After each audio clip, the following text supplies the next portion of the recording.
أعوذ بالله السميع العليم من الشيطان الرجيم. بسم الله الرحمن الرحيم. السلام عليكم ورحمة الله وبركاته.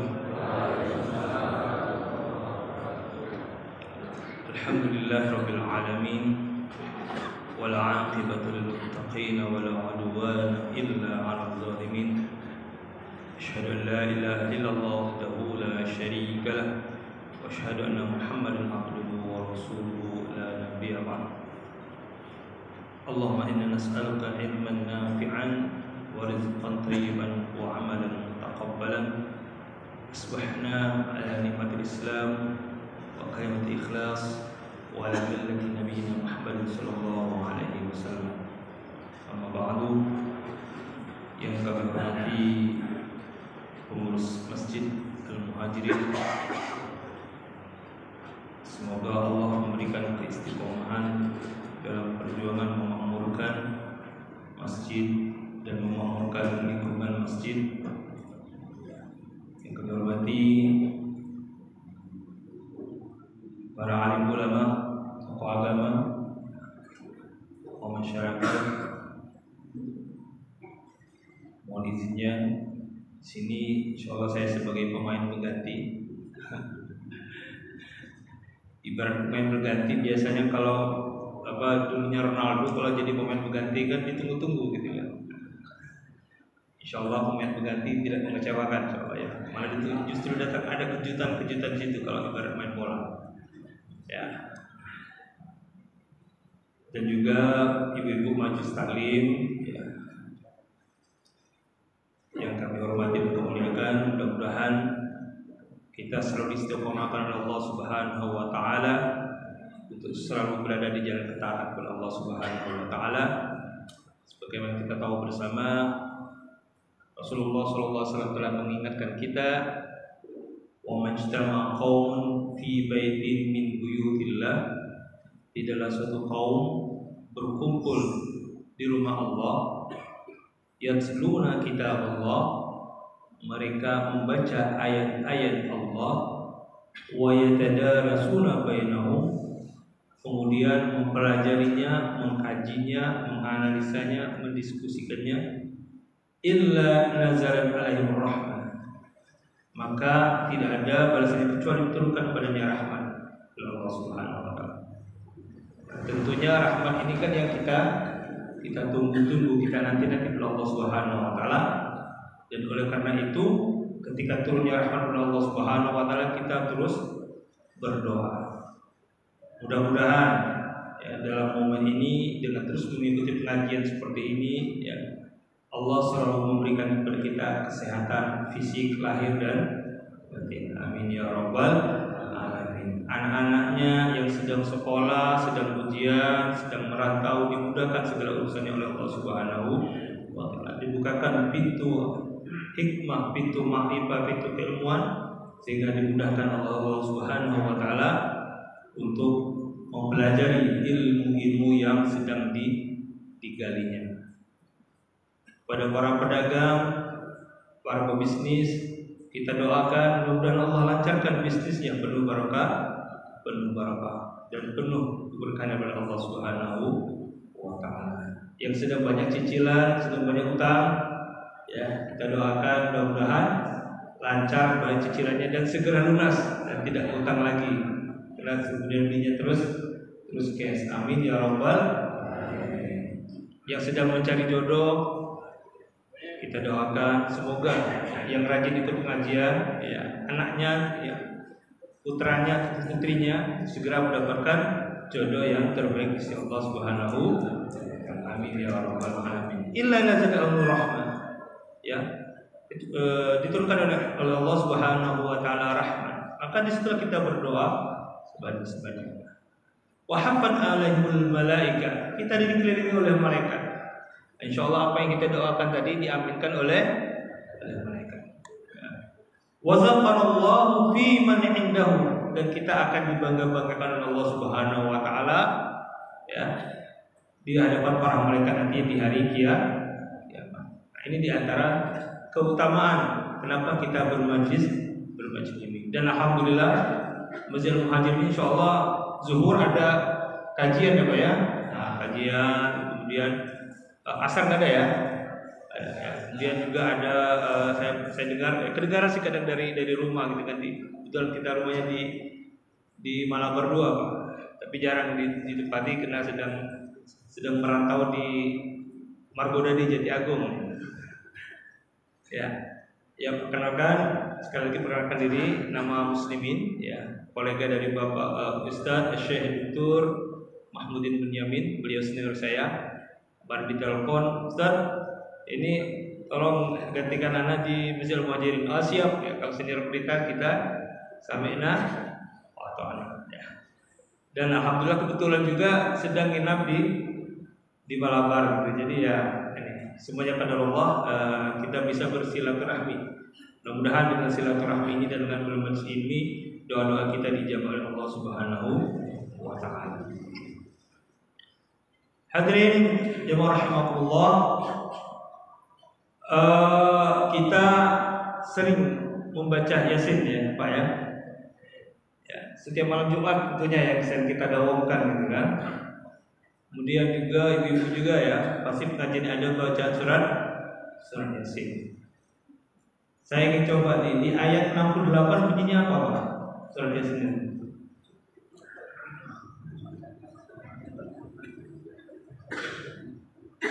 Ya, ayat 68 daripada surat Yasin. Nah, ini karena saya lihat ini usianya di atas 60 semuanya.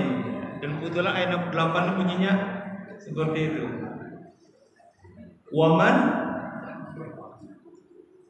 nu'ammirhu wa nukasbu afala ya'qilun. Apa artinya Pak? Wow dan man, barang siapapun nu'ammirhu, ammar yu'ammiru ta'mir, makmurkan dalam arti apa? Orang-orang yang dimakmurkan, makmur dalam arti apa sih? Usianya. Nah, insyaallah saya ini sudah makmur semuanya usianya ya. Wa man nu'ammirhu. Nah, tapi ada waw atafnya. Wa nunakishu, setelah bertambah makmur, usia yang bertambah. Wa nunakishu, apa Pak? Nakis. Nakasa yunakishu, berkurang, setelah bertambah berkurang. Apa di sini berkurang ya Pak? Bapak sudah merasakan sendiri ya. Yang dulunya kuat larinya 10 km jalannya kan, sekarang jadi 100 meter gitu ya. Alhamdulillah masih bisa melangkah. Yang dulunya kuat nyetir mobil sudah mulai supir. Nakisku. Tapi di situ ada kelanjutan afala ya'qilun. Apakah mereka tidak berpikir?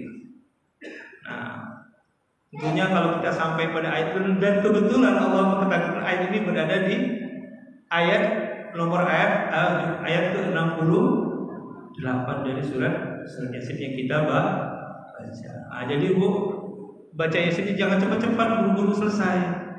Ya. Di situ banyak sekali peringatan-peringatan bagi kita, perenungan. Mengapa ulama-ulama menganjurkan kita membaca surat Yasin? Dan samping fadilah-fadilahnya tadi, jadi antaranya waman nu'ammirhu nukithu afala ya'qilun. Nah, tadi ya, kita ditambahkan usia dan tidak banyak yang bisa sampai ke angka 60. Ya, teman saya alumni Gontor itu main bola kata dengan saya, tiba-tiba ya saya sebenarnya masih muda Pak, karena kebetulan aja rambutnya sudah berubah putih Pak. Sudah berubah aliran putih. Saya baru 46 ya. Tapi penampilannya udah berapa Pak kira-kira Pak? Ya. Jadi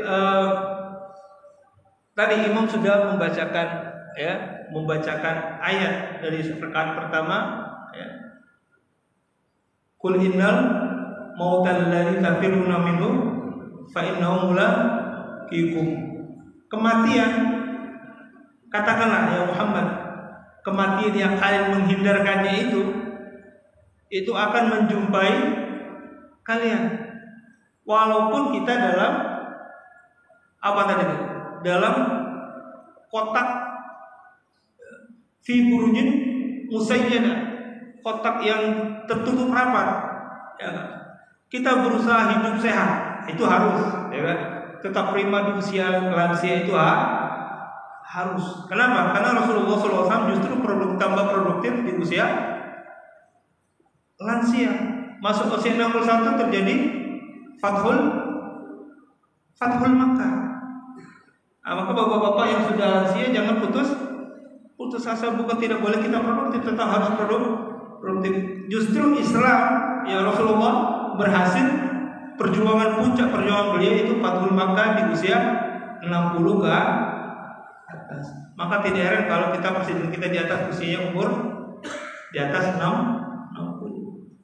Justru kita harus produktif. Jangan sampai karena udah pensiun langsung hilang produktivitas. Apa yang dilakukan oleh Rasulullah? Ya tentunya dengan menjaga fisik beliau, kita tahu bersama ya kan, bahwasanya Rasulullah SAW di antara kebiasaan beliau yaitu apa? Pergi dari rumah beliau dari Masjid Nabawi kemana Pak? Pagi hari itu beliau ini Rasulullah SAW sering patroli, sering jalan-jalan, olahraga pagi, jalan sampai ke masjid apa? Masjid Quba. Apa yang dilakukan oleh Nabi di Masjid Quba? Salat duha. Dan fadilahnya, keutamanya itu apa? Sama dengan fadilah umroh. Nabi tentunya di zaman itu tidak naik kendaraan, tapi beliau jalan kaki. Ini di antara kebiasaan yang di usia lansia harusnya kita jalani. Dan alhamdulillah ya Pak. Ini saya lihat kalau saya dari Margodadi itu Pak, dari Margodadi lewat ITERA gitu kan, itu banyak yang bapak-bapak goesnya itu luar biasa gitu. Saya saja mungkin nggak sanggup dari saya komunitas dari Porpri sampai ke Kota Baru, karena kita ke Kota Baru itu kurang lebih ya 5 menit lah dari Kota Baru gitu kan. Saya perhatikan Masya Allah luar biasa ya.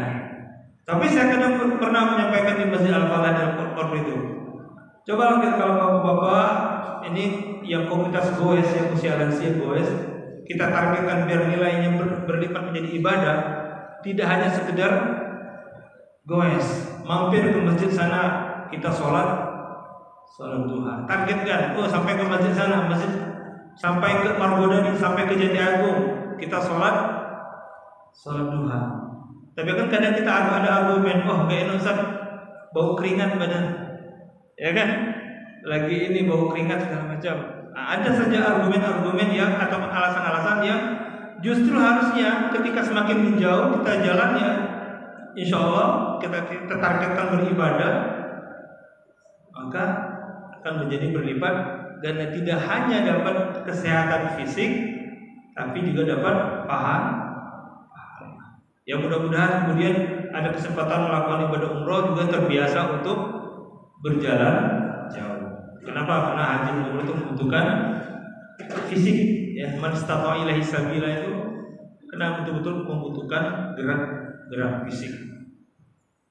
Nah, ini ya justru waman nu'ammirhu nunakkirhu afala ya'qilun ya. Dan barang siapa yang kami tambahkan usianya, dan ketika bertambah usianya maka otomatis akan berkurang kemampuannya, tentunya afala ya'qilun, kita harus berpikir apa solusi-solusi yang harus kita siapkan. Ya, apa langkah-langkah yang kita siapkan ketika masuk usia 60. Dan justru dalam Islam kita dianjurkan untuk terus produktif di usia 60 di usia lansia, di usia lanjut, tidak lagi justru bermalas-malasan. Kenapa? Karena kita sadar bahwa kita tidak lama lagi. Nah, ini diantara hikmah ataupun kalau kita kaji dalam surat Yasin ayat 68. Mudah-mudahan jadi perenungan kita ketika sampai ayat ini. Ibu merenung dulu, bapak enggak merenung dulu, kira-kira saya sudah berbuat maksimal belum? Ya enggak? Karena Allah memerintahkan kita dalam surah Taubah, wa qul i'malu fa yasarallah wa rasuluhu wal mu'minun. Berkaryalah, Allah dan Rasulnya dan orang-orang yang beriman akan menjadi saksi atas karya yang kita perbuat. Ini kitabnya umum Pak, waktu malu, tidak dibatasi usia itu kan, tidak dibatasi umur. Wahai orang yang beriman, waktu malu, berkaryalah, berbuatlah. Allah dan Rasulnya dan orang-orang akan menjadi saksi atas apa yang kita berbuat. Fasatraduna ila alimil ghaibi wasyahadah. Akan kami kembalikan kepada kalian pada hari kiamat nanti. Wa yunabbiukum bima kuntum ta'malun, dan kami akan beritahukan apa-apa yang telah kalian perbuat. Dalam surah At-Taubah. Nah, ini ya. Prinsip pertama bahwasanya di usia lansia, di usia 60 ke atas, kita jangan berputus asa. Kenapa? Karena yang biasa pegawai itu kan ada istilah sindrom lansia ya Pak ya. Sindrom lansia, anak-anak sudah makin sibuk segala macam gitu kan. Sibuk dengan kita masuk usia lanjut, anak-anak lagi kalau bahasa dusunnya itu meligat-ligat cari duit lagi, ngegas-ngegasnya cari uang gitu kan. Justru kadang karena anaknya semakin produktif, yang bapaknya lansia, kita menjadi kadang anak-anak menjadi abai. Nah, bagi kita yang masih muda, Allah dalam surah Al-Isra telah mengingatkan kita. Wa qadha rabbuka alla ta'budu illa iyyahu wa bil walidaini ihsana. Imma ayyablugha ahaduhuma aw kilahuma fala taqul lahumā uffin wa qul lahumā qawlan karīmā. Dan kami peringatkan, wa qadha rabbuka alla ta'budu illa iyyahu. Kami peringatkan kepada kalian, alla ta'budu, janganlah kalian menyembah selain pada apa? Illa iyyahu, kecuali kepada Allah Subhanahu wa taala. Dan jika kedua orang tua kalian memaksa kalian mempersekutukan Allah, maka tetaplah pergaulan mereka dengan cara yang baik. Wa qul lahumā qawlan karīmā. Katakanlah kepada mereka perkataan-perkataan yang baik, yang mulia. Kenapa? Karena orang tua ini minta disanjung ya Pak ya. Ya Pak. Ya Pak. Baca apa kamu kata ya Pak sebelumnya kan? Kalau masih kecil gitu kan. Aku udah melewati masa-masa itu. Nah, justru orang tua lansia juga apa ya? Menghargai, saling menghargai. Kadang orang yang muda ya kadang lupa akan itu, tapi harus diingat Allah Subhanahu wa taala telah mengingatkan kita sebagai seorang muslim, pemuda muslim, ya, remaja muslim, kita diingatkan untuk selalu mempergauli atau berinteraksi dengan orang tua kita dengan cara yang lemah lembut, menggunakan kata-kata yang baik, yang lemah lembut, yang mulia, sehingga orang tua kita tidak mudah tersinggung. Sensitif ya Pak, ya kan? Orang tua ini sensitif, gitu kan? Perasaan itu sudah mulai muncul yang sensitif. Justru di situ apa? Kita yang muda, yang masih belum 40, yang belum 60 ke atas, ya tentu mempergauli atau berhubungan dengan orang tua kita dengan cara lemah lembut. Nah, ini diantara petunjuk daripada Al-Quran dan Nabi Muhammad Sallallahu Alaihi Wasallam. Ya. Berikutnya dalam Ibnu Qayyim atau Ibnu Katsir mengingatkan kita annahu man 'asha bihi syai' wa mata 'alaihi. Sesungguhnya seseorang itu man 'asha 'alaihi wa mata 'alaihi. Orang itu akan meninggal sesuai dengan kebiasaannya. Bapak Ibu sudah sering mendengar ini kan? Annahu man 'asha bihi syai' wa mata 'alaihi. Sesungguhnya orang itu akan meninggal sesuai dengan kebiasaannya. Nah, kita semua tentunya sadar ya, kita masuk usia lanjut ini harus merubah kebiasaan. Jangan sampai kita terbiasa melakukan tanpa sadar, terbiasa melakukan maksiat. Karena nanti kita juga akan mati sesuai dengan kebiasaan kita. Nah, tentunya di sini alhamdulillah ya, kita berada di lingkungan yang baik insyaallah. Maka perlu dibentuk lingkungan atau istilahnya milieu ya, kelompok-kelompok ya. Ibu-ibu dengan majelis taklimnya, bapak-bapak juga dengan kajian-kajiannya. Di samping tetap produktif ya dengan urusan dunia, tapi tetap mengingat ya, kita untuk mempersiapkan bekal akhirat. Tidak apa-apa kita terus bergiat mencari rezeki ya enggak? Mengejar target-target duniawi, karena bagaimanapun ya sudah fitrah kita. Walanabluwannakum bisyai'in minal khawfi wal ju'i wa naqsin minal amwali wal anfusi wath thamarat. Dan kami berikan bekal pada manusia ya. Beritakan kepada manusia kekhawatiran akan kekurangan fisik kita, harta kita ya. Dan juga kita juga dihiasi kecintaan terhadap pasangan kita, harta kita. Kemewahan itu sudah fitrah dari Allah. Tapi bagaimana mempersiapkan harta-harta kita itu sebagai bekal akhirat? Nah, tentunya di sini ya kita mulai membiasakan ya di usia 60 ini kita balik kanan ya. Kalau dulunya masih malas-malasan ke masjid, sekarang harus ditingkatkan. Yang dulunya kalau malam bangunnya hanya untuk pipis, ya udah lanjut lagi, mulai sholat tahajud. Karena kita sudah hafal ayatnya kan, wa minal laili fatahajjat bihi nafilatan lak asa, kata Allah kan? Apa itu asa? Asa ayyab'atsaka rabbuka maqaman mahmudan. Dan di antara tengah malam maka bangunlah untuk sholat tahajud sebagai nafilah. Dan utamanya asa ayyab'atsaka rabbuka maqaman mahmudan.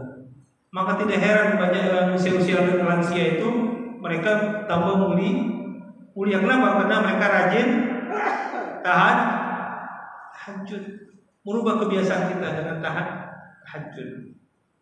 Kemudian tadi yang hadir majelis ilmi ya, dengan syuruh kita mendapatkan pahala haji dan umrah. Kemudian kita sholat duha.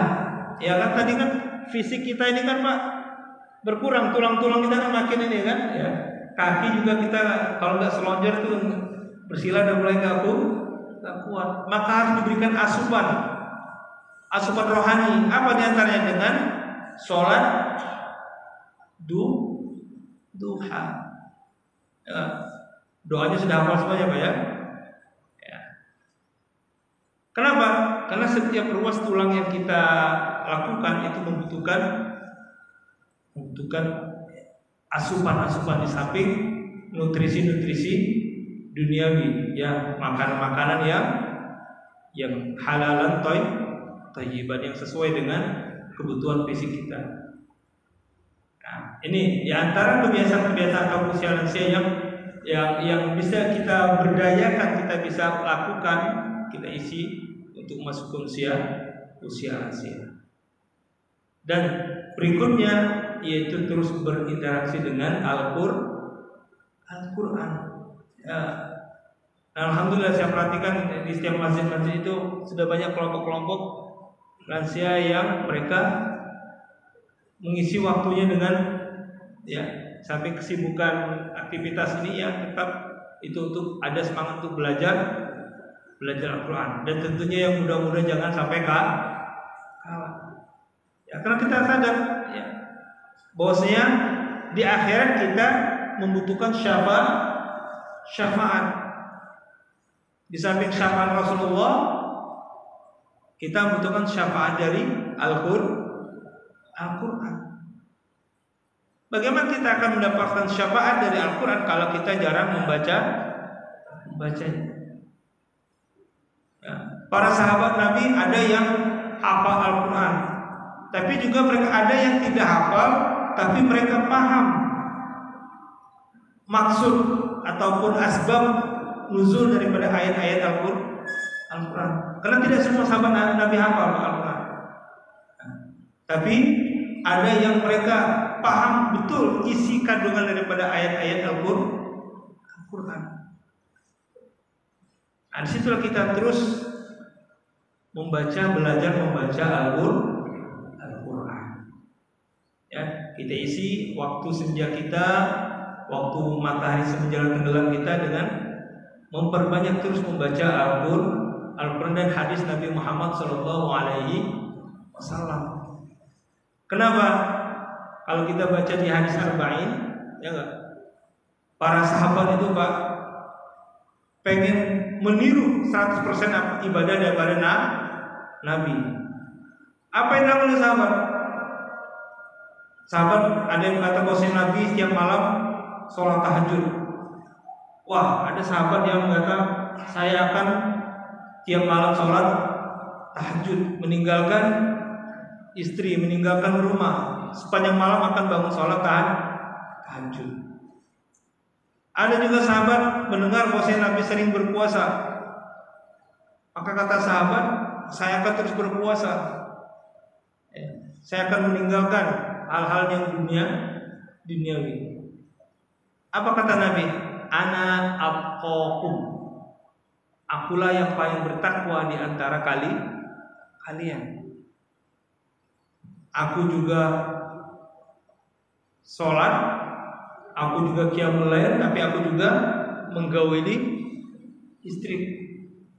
Aku juga berpuasa, tapi aku juga makan. Maka dalam artinya apa? La yukallifullahu nafsan illa wus'aha. Allah tidak membebani kita kecuali atas batas kemampuan kita. Maka di sini perlu kita membiasakan kebiasaan-kebiasaan baru. Yang penting apa di sini, Pak? Istiqomah.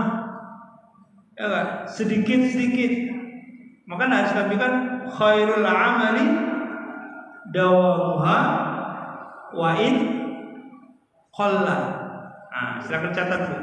Khairul amali dawamuha wa in qalla. Sebaik-baik amal itu yang continue, terus menerus. Wa in kalau walaupun sedikit.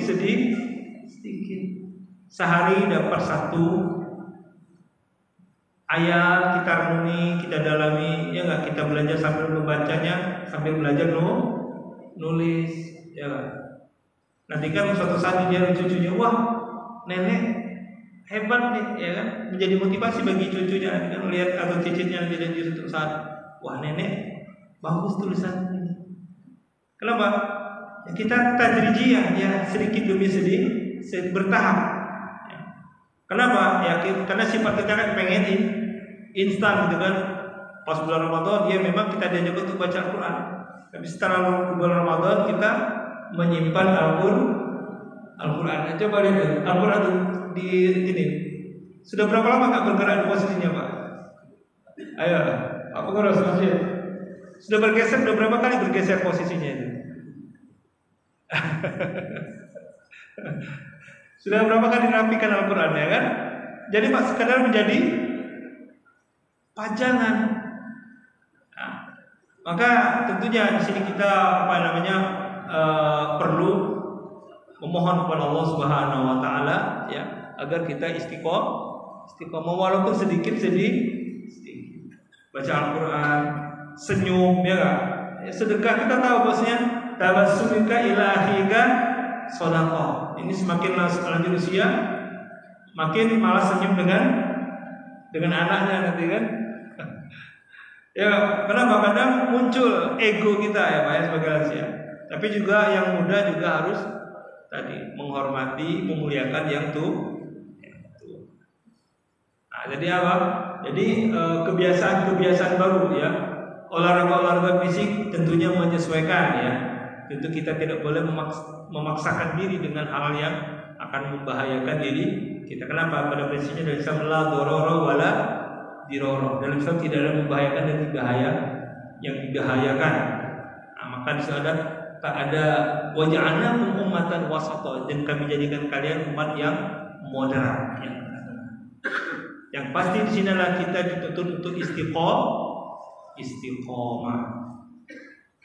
Ya, ini di antara hal-hal yang dapat kita lakukan di usia lansia kita. Ya. Kemudian yang terakhir ya, kita tentunya sebagai seorang muslim kita ada makna daripada Islam itu apa? Berserah diri. Tentunya di sini apa? Kita memohon kepada Allah.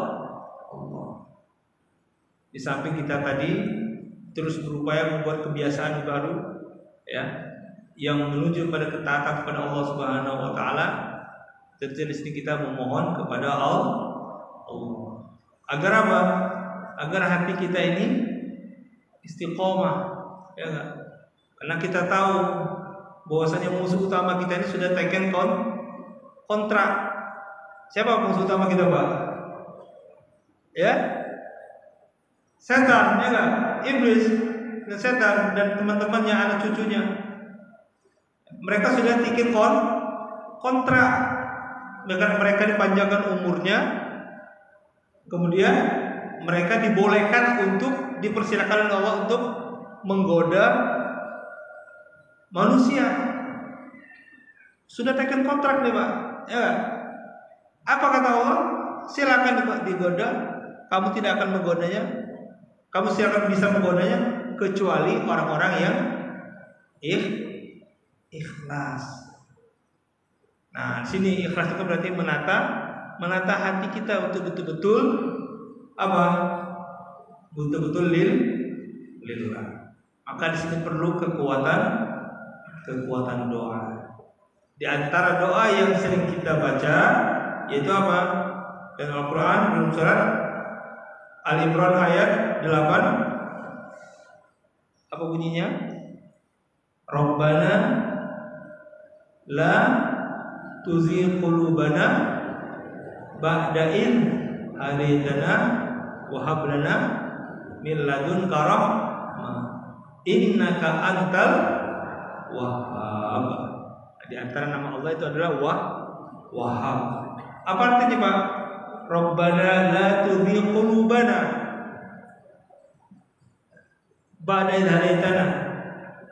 Ya Allah, janganlah Engkau condongkan hati kami kepada menjauh daripada ketaatan pada Allah ba'da id hadaitana, setelah Engkau berikan petunjuk. Nah, kita ini kan diberikan petunjuk oleh Allah untuk melangkahkan kaki ke masjid, ya enggak? Tapi ketika melangkah kaki ke masjid kadang banyak penampakan di pinggir jalan yang menggoda iman, yang membolak-balikkan hati kita. Ya. Yang justru itu harus dijaga.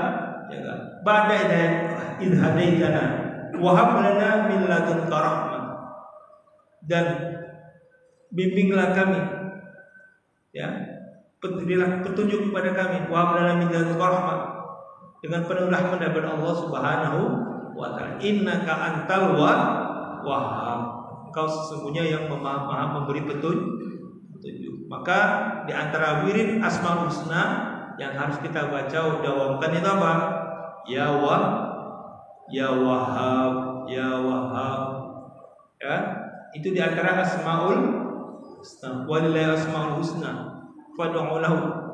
Berdoalah dengannya agar hati kita selalu dapat petunjuk oleh Allah Subhanahu wa taala. Surah Ali Imran ayat 8. Kemudian juga dalam sholat sujud terakhir kita, setiap rakaat terakhir kita dianjurkan untuk baca ya muqallibal qulub tsabbit qulubana ala dinika.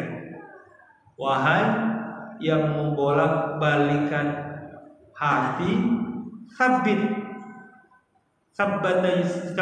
ya. Kokohkanlah, kuatkanlah, diikat qulubana ala dinika, dalam jalur agamamu. Tentunya di sini apa? Untuk berada dalam jalur agama kita terus belajar. Berada dalam lingkungan yang mengajak kepada ketaatan kepada Allah Subhanahu wa taala. Nah, ini di antara hal-hal ya yang dapat harus kita perhatikan di usia lanjut kita. Tentunya kita terus memohon, berdoa kepada Allah Subhanahu wa taala di akhir usia kita, di akhir hidup kita itu husnul khotimah, mengucapkan kalimat la ilaha illallah Muhammadur Rasulullah. Tentunya itu adalah dengan kekuatan doa. Ad-doa mukhul ibadah. Doa itu adalah intisari atau sumsumnya ibadah. Ya, kadang kita malas berdoa. Padahal Allah sudah mengingatkan, wa idza sa'alaka ibadi anni fa inni qarib. Ya, dan jika hambaku bertanya kepadaku tentangku wahai Muhammad, inni qarib. Nah, dalam surah Al-Baqarah itu kan setelah puasa itu kan tentang pembahasan tentang ibadah Ramadan, puasa Ramadan, ada perintah situ. Wa idza sa'alaka ibadi anni fa inni qarib ujibu da'watad da'i idza da'a. Aku akan menjawab doa hamba-hambaku idza da'a, jika dia minta. Itu kalimat yang digunakan, kata yang digunakan adalah idza itu qat'ibah, pasti aku jawab. Tentunya pastinya ini Allah menjawabnya ada yang dijawab langsung secara langsung. Bahkan juga ada yang dibalas digantikan dengan yang lebih baik daripada kita minta. Nah, dan yang terakhir ya bagi kita, bagi anak-anak muda ya, orang tua itu, lansia itu ibarat apa? Al-Quran guru katanya ya. Dibacanya susah, dibuang takut. Tapi tentunya kita harus, artinya apa? Terus dirawat. Jangan sampai lupa, itulah keramat kita. Ya, yakinlah ya, ketika kita mengurus orang tua, itu urusan dunia itu insya Allah akan lancar. Saya pengalaman Pak, orang tua meninggal tahun 2020 sebelum Covid itu kan. Kebetulan posisi saat itu sedang kuliah S3 di Bandung. Orang tua di Palembang, di Indralaya. Ya, alhamdulillah ya, masih ada kesempatan untuk merawat orang tua karena posisinya lagi kuliah. Coba kalau posisinya lagi aktif kerja itu kan nggak mungkin meninggalkan kerja. Dan alhamdulillah ternyata itu saya juga kadang bingung kok bisa selesai S3 gitu kan. Yang lain kadang ditolak pembimbing segala macam gitu kan. Ada yang mahasiswa sini kan pengalamannya kan ditolak seperti ini perbaiki itu. Malah saya datang ACC. Ini gimana nih kok bisa seperti ini? Oh, setelah saya renung, oh ternyata itu diantara ya, kita baru sadar setelah selesai kita bermuhasabah diri, oh ternyata mungkin diantaranya adalah berkah dari kita ngurus orang tua. Nah ini ya yang muda, yang masih milik orang tua, ya, mari kita maksimalkan. Inilah kalau bahasa Gus Bahanya itu tirakat kita, ya, tirakat kita, ya. Ya kalau misalnya kita tertunda terjadi, ya, inilah tirakat kita dalam kehidupan sehari itu dengan merawat orang tua. Demikian yang dapat saya sampaikan. Mudah-mudahan jadi perenungan kita, baik yang masih muda ataupun juga bapak-bapak yang sudah masuk usia lansia, tetap produktif, ya, tetap semangat, ya, untuk terus memperkuat ibadah kepada Allah Subhanahu wa taala, baik itu ibadah mahdhah ataupun ibadah-ibadah yang lainnya. Kenapa? Tentunya kita ingin menjadi manusia yang terbaik. Apa itu manusia terbaik itu, Pak? Khairun nasi anfa'uhum linnas. Sebaik-baik manusia adalah yang bermanfaat bagi orang lain. Tentunya di sini kita sebagai manusia dituntut untuk menjadi manusia yang terbaik. Mudah-mudahan Allah mudahkan kita mencapai hal tersebut. Mungkin ada yang mau ditanyakan, dikonfirmasi.